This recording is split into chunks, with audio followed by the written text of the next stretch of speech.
Sanban festival are likely to come in your own constituency areas. See, How are you looking I at it? have also read the newspaper.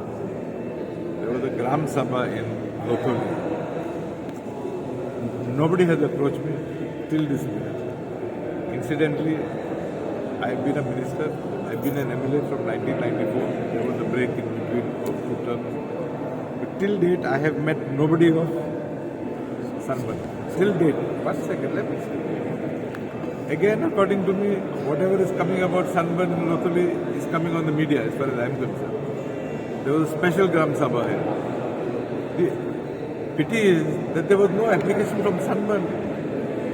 It's just an apprehension and anxiety of the villagers of Lothali to say that Sanban is coming there. But there's no application from anybody. But during the Gram Sabha, sir, they read your message as well that you are opposing for that.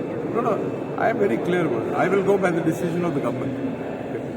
It is my duty to convey the sentiments of my people to the Chief Minister, which I have done. Beyond that, my hands are tied. I will go by the decision of the government. This is as far as I am. मात्र काल पातोर्डा police स्टेशनाचो